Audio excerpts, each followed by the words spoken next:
Well, good morning. Welcome to Debbie's Back Porch. So glad to have you with us. Last night I made a wonderful summer salad. The season is upon us and I'm looking for cool meals. And a crab salad is perfect. To be more precise, this is an imitation crab salad. And you may not know that when you buy crab salad at the grocery store, that's generally what you get. Do I prefer fresh crab? Yes, I do. Could I afford it? No, I couldn't. Quick reminder before we start, give us a thumbs up if you like our videos and subscribe. And if you click the little bell icon at the top right, you'll get a notice when I post new videos. So let's get cooking. It is the rare time I use a processed product, and this is processed crab and fish with lots of additives, mostly different kinds of starches, which means that it's not a low-carb product like real crab is. So that's the downside. The upside is, it tastes really good.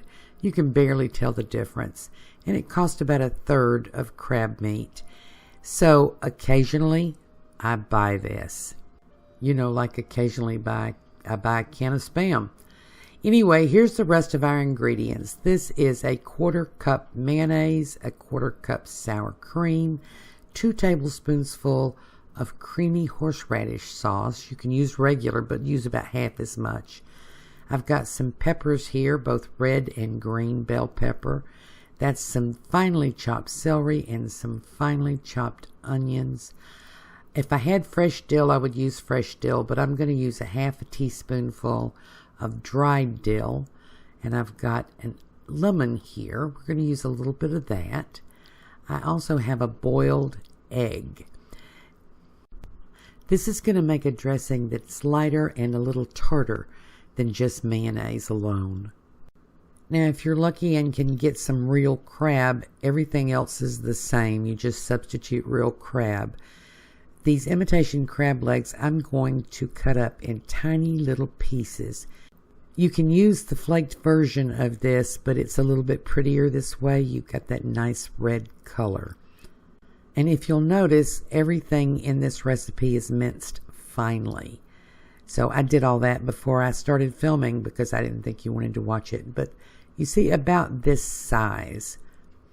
And once you get everything all minced up, this doesn't take 5 minutes. It's a really quick salad. Nothing takes long except the mincing. So I'm just going to add all of these salad ingredients and mix them as I go. That was the celery and the onions. Now on the peppers, I used about 2 ounces of red and about 1 ounce of green.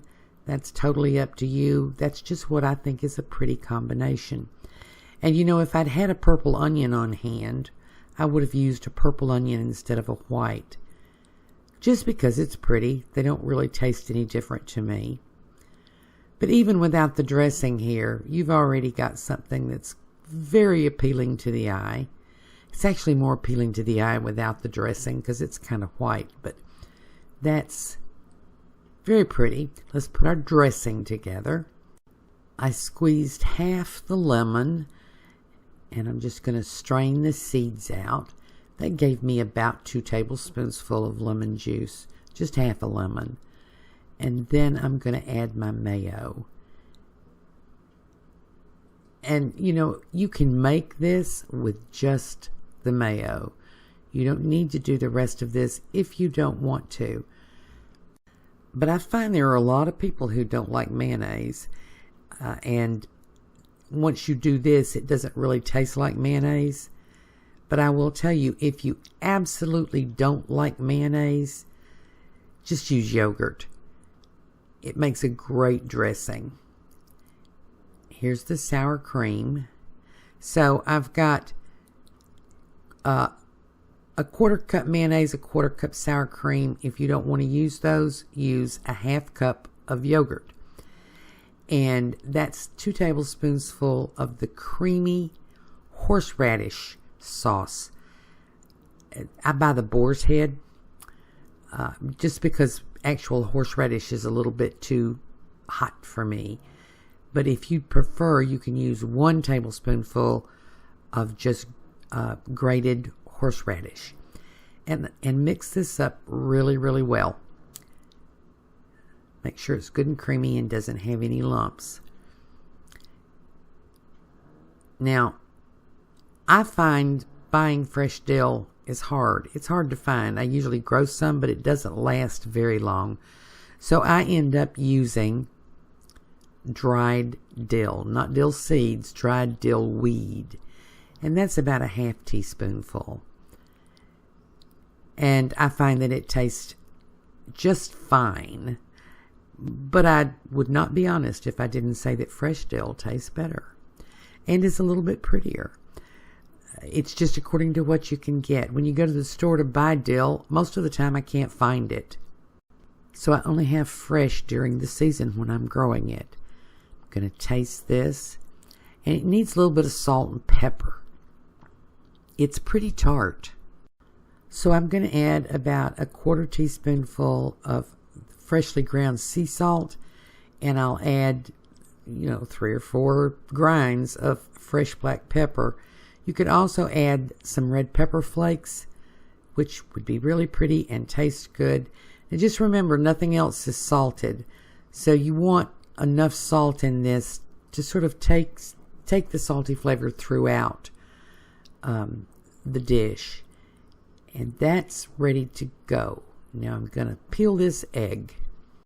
By the way, if you have trouble peeling eggs so that they're pretty, I have a video on how to make the perfect boiled egg, even from yard fresh eggs.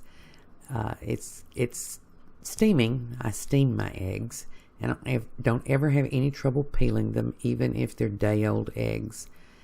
Which I don't have chickens anymore. I did have chickens.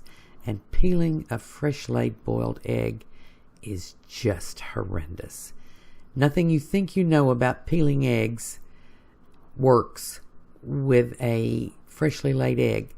So steam them. It always works. That's my egg, ready to put everything together. And that's so pretty, I kind of hate to put dressing on it, but it'll taste so much better with the dressing.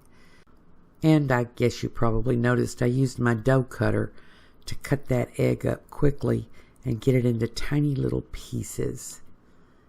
The egg, is optional. You don't have to use it. It's just really adds a nice little flavor and a little fullness. So in goes the dressing. I like a generous amount of dressing. For the 8 ounces of crab meat, this is going to give me a pretty generous helping of dressing in each bite. Some folks prefer less of the dressing. So, it'd keep a couple of days. You could use it on a salad. It's great in coleslaw. Or you can just make less. But this works out. You'll see what I have. If you want to use less, you can. So just stir it up really well. And this is all there is to it. Once I get this mixed, you can serve it in many ways.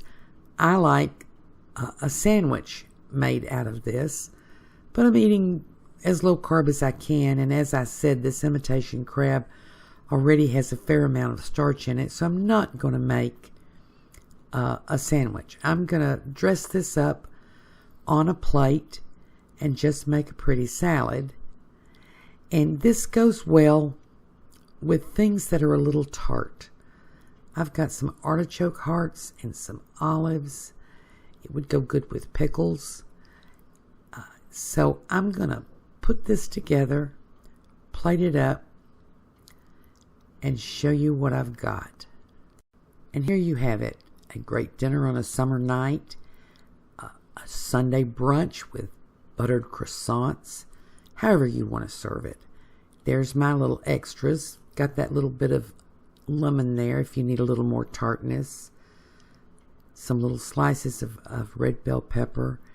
And it's hard to tell this is not fresh crab. My pocketbook knows the difference. And as I say, it does have a little bit higher carb count. But if you're on keto, you wouldn't eat it. If you're on just a low-carb diabetic diet, this is still perfect for you. And this will fill you up. It's quite a filling salad. I hope you try it. I hope you like it. And I hope to see you again tomorrow.